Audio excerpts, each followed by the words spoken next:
Channel में सभी का स्वागत है। आज राम का आचरण पर विचार करेंगे।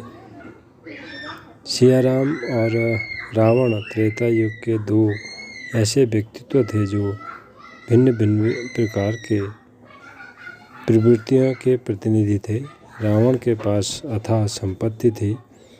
वह सोने की लंका में रहता था। विश्व की अनेक सौंदर्याँ उसके रनिवास की सुशोभित थी।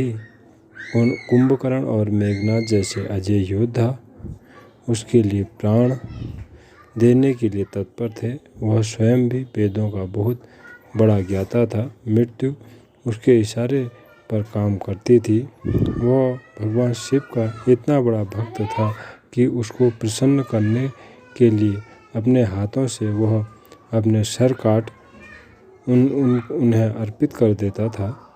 इतने पर भी उसे न तो तृप्ति थी और न ही उसके चित्त में शांति।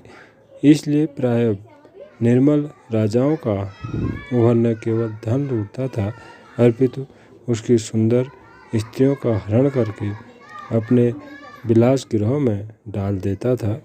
वह कुबेर से उसका पुष्पक विमान बलात् छीन लाया था।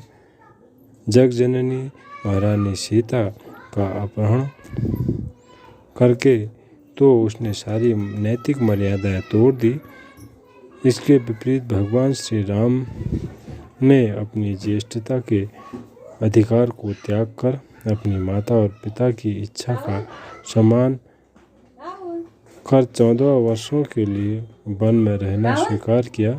नीति के विपरीत चलने वाले बलि और रावण का वध करने के बाद भी उसने राज्य का लोभ न कर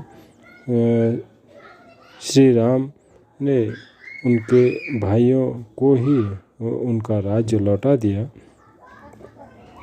उनके बन जाने पर भरत राज्य करेंगे, यह जानकर श्री राम ने कहा था कि यदि भरत राज्य करते हैं तो यह मेरा परम सौभाग्य होगा।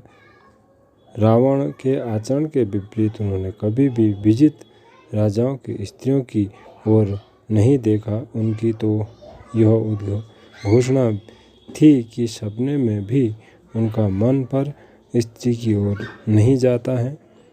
उनके ऐसे ही आचरणों को देख कर जहाँ उन्हें परब्रह्म परमात्मा कहा जाता है, वहीं वह मर्यादा पुरुषोत्तम भी हैं, जिनके आचरण का अनुसरण कर कोई भी धनभागी हो सकता है। और इसी के साथ आपका दिन मंगलमय हो। नमस्कार।